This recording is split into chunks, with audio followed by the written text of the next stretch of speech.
Les responsables, c'est pas nous. On parle de la vie des gens. C'est un choix politique. Eh ben, c'est pas facile.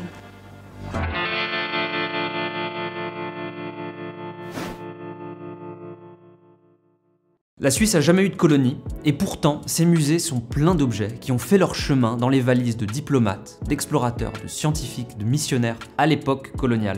Et aujourd'hui, les musées ils tentent de réévaluer leur héritage. Il faut dire que le mouvement Black Lives Matter a fait monter la pression sur des questions d'antiracisme, de décolonisation au sein d'institutions qu'on croyait jusque-là plutôt neutres. Mais en fait, neutres, elles le sont moins qu'on le pense finalement, ces institutions. Ça en fait, c'est ce que m'a expliqué Marilyn Umurungi, qui fait en ce moment son master au département des études africaines de Bâle. Jusqu'à maintenant, on pensait toujours que des espaces culturels comme des musées sont des espaces neutres, sont des espaces où, au fait, il y a pas des rapports de pouvoir qui ont lieu, c'est des espaces où on entre et puis il y a une sorte de éducation neutre qui se passe. Il n'y a aucun espace social, il n'y a aucun espace culturel qui est au fait un espace neutre.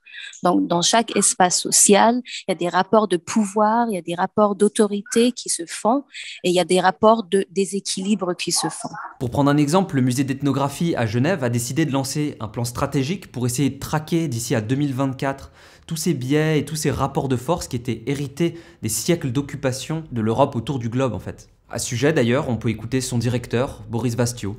Eh bien aujourd'hui, de la même manière qu'on va se soucier de la provenance de ce qu'on mange, de la même manière qu'on se soucie de la manière dont nos vêtements ont été faits, et s'ils sont durables, s'ils ont été réalisés de manière équitable pour les personnes qui les ont produits, eh bien, dans le domaine de la culture, la même chose. On veut savoir davantage sur la provenance de la culture que nous consommons. D'où vient-elle? Est-ce qu'elle est éthique? Est-ce qu'elle a été acquise dans un contexte équitable et durable? Dans les grandes lignes, le musée a envie d'améliorer la recherche de provenance de ces objets et impliquer et collaborer un petit peu plus les communautés à travers le monde dans la préparation de ces expositions. Et puis alors le musée veut aussi changer de nom pour mieux traduire cette volonté décoloniale et se défaire de l'étiquette de l'ethnographie. Alors bien sûr, cette transformation, elle est vue d'un œil critique par des personnes qui estiment que la colonisation, c'est un phénomène dont nous ne sommes pas responsables, nous, aujourd'hui, dans le présent.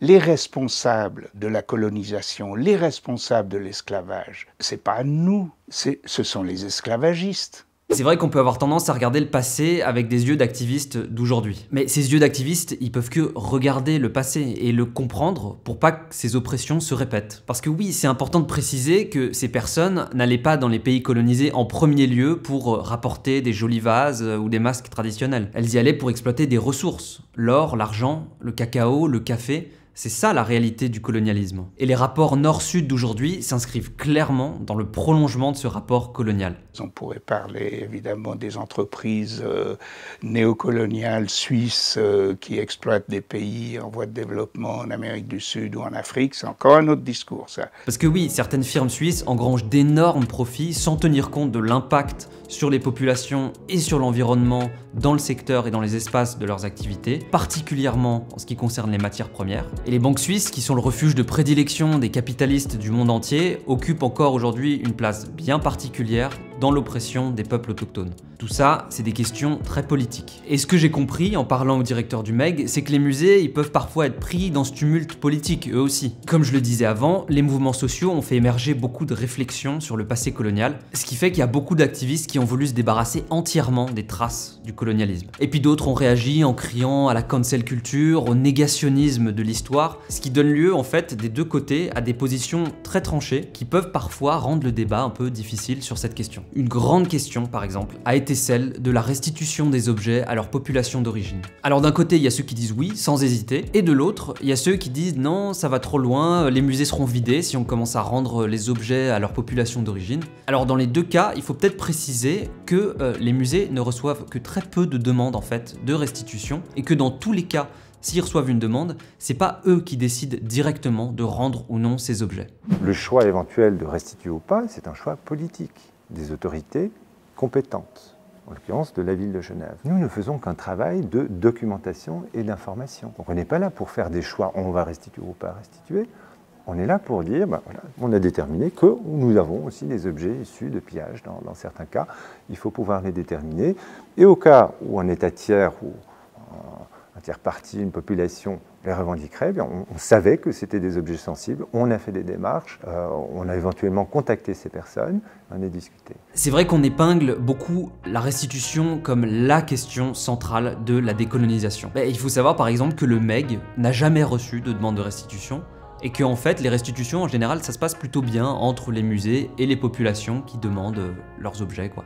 Et parfois même en fait ces populations sont pas forcément intéressées de récupérer leurs objets, elles disent au musée non gardez-les quoi. Du coup la question de la décolonisation devient tout de suite un peu plus complexe. On se rend compte que c'est pas une question qui touche seulement au passé mais qui touche au présent aussi. Décoloniser un musée aujourd'hui c'est quoi? Et peut-être que la question elle touche pas même que les musées. Peut-être que la question c'est comment décoloniser toutes les institutions culturelles. Et je pense que pour cette question c'était absolument essentiel qu'on demande directement à des acteurs de la culture, notamment à Meloé Jenai qui est activiste et artiste, queer, non-binaire, afrodescendante et eurodescendante. Vouloir décoloniser son institution, c'est un travail qui demande de se voir soi-même alors que l'Occident, la blanchité, c'est se prétendre neutre, se construire comme une personne neutre, comme une parole neutre.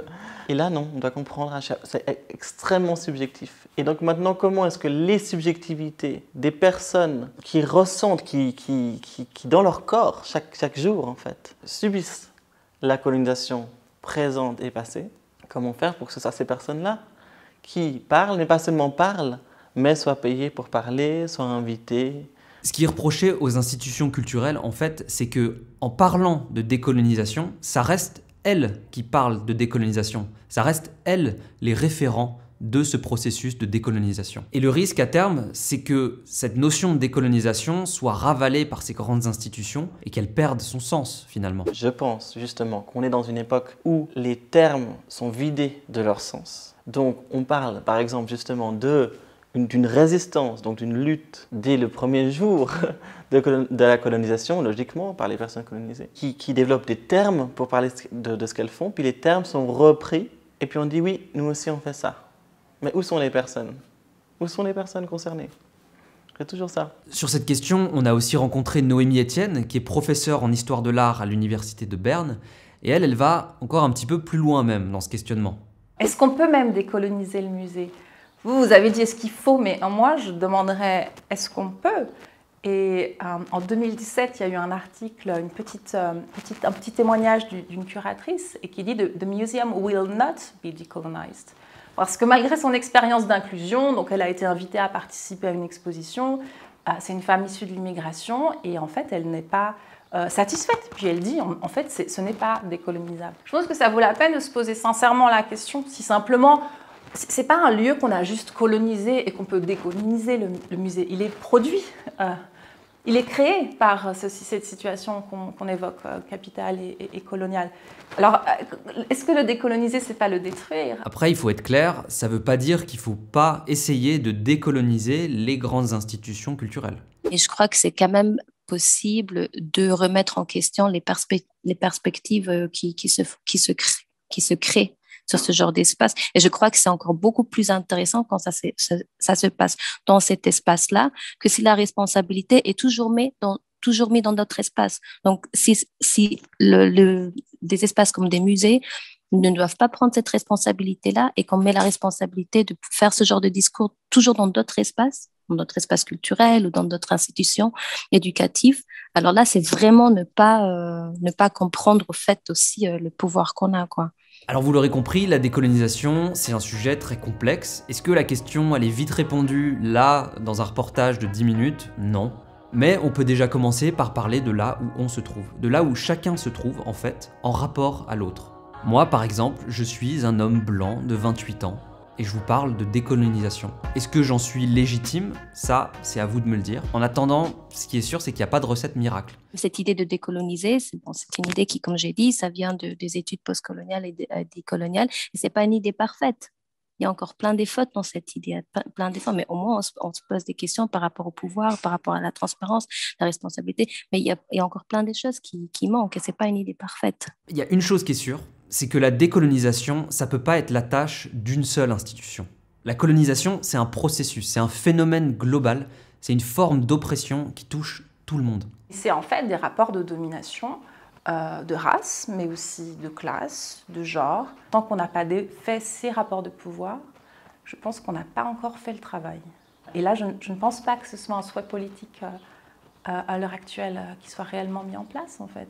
Bah voilà, j'espère que cet épisode vous a plu. On vous a mis plein d'articles dans la description pour approfondir votre connaissance du sujet, parce que ça se fait pas en 2 secondes de comprendre le sujet. C'est quelque chose d'hyper complexe, mais c'est une question super importante. Et puis j'en profite aussi pour vous dire que Sonar va faire une petite pause cet été.